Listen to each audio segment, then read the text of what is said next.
what awaits white-collar criminals when they enter prison? Jennifer Wilkoff spent 6 months in New York's Rikers Island after pleading guilty to real estate fraud. Abigail Pester wrote about Jennifer's time there in this month's issue of Marie Claire. And ladies, thank you for joining us this morning. Jennifer, why don't you tell us your story? What happened? Well, you know, it was really a bizarre situation because I was literally a professional. I was doing business as a certified financial planner. My family and I had found a real estate investment. Everything seemed to be on the up and up. And people had asked me about this investment. I referred it. And it ended up being a scam. And I didn't know it. I didn't know what was going on. And then all of a sudden, things became very strange. I was the one that reported the scam. I was the one that went into the legal authorities. I had legal advisors who were working with me. We informed the people who were involved as soon as we knew. And then all of a sudden, the legal authorities showed up on my doorstep and started doing all kinds of things. They searched my apartment, they took documents, and I thought that that was going to help the case, because all I really wanted to do was get the people who had taken the money from my family and me and everyone that had been referred to this investment. Right. And all of a sudden, I found myself being arrested, and then I ended up with an attorney who had mishandled my case. Yeah, why did you plead guilty? I was actually advised to do that by my attorney. My attorney had told me that it would be better for me to plead guilty and to take 4 months in Rikers Island than to go to trial. And there was evidence that wasn't presented. There were things that were overlooked. My family's amount of money was a significant loss.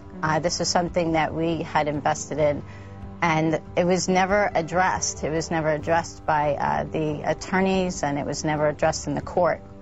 Abigail, as somebody who's watched everything that's happening with the outrage over white-collar crime right now, what struck you about Jennifer's story?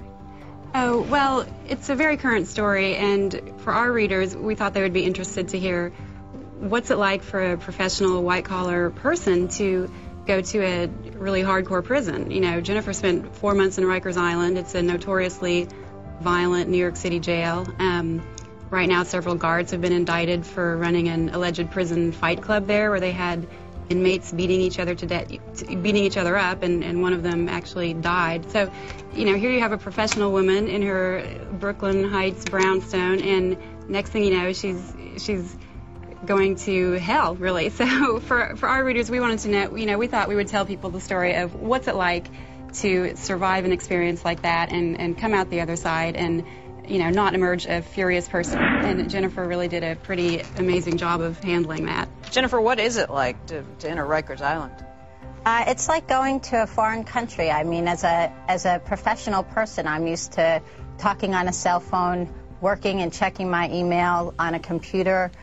Everything is gone. Everything that you can imagine really disappears. It's almost like being Alice in Wonderland and dropping through the rabbit hole into a whole new environment that you don't know whether you can ask questions, you don't know what's the right thing to do. It's almost like being in kindergarten and you're really nervous about doing something that's wrong because the penalties there are severe. And there are people around you who are angry, and some are depressed, and some are upset, and some are looking to take out their frustrations on other people. And it can be very scary. For me, it was a terrifying experience. There's no way to really get any sleep in that environment. Jennifer, you tried to prepare for this as best one can, right? I mean, you took self-defense classes, you cut your hair short, you had people, you practiced having people yell at you.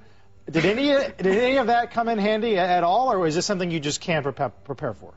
You know, it's something that you really have to set your mind to. You have to make a choice. When you're in a situation where you have such incredible adversity and you don't really understand why something is happening, or you're at a place where you can accept that it's happening, and you have to be able to make a choice about how you're going to deal with it.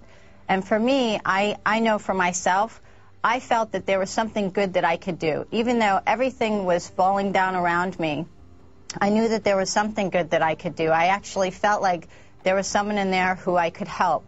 And that was really, you know, in my preparations and in having people help me. I mean, my Aikido sensei, Don Cordoza, at the Wellness Resource Center in Massachusetts, was phenomenal.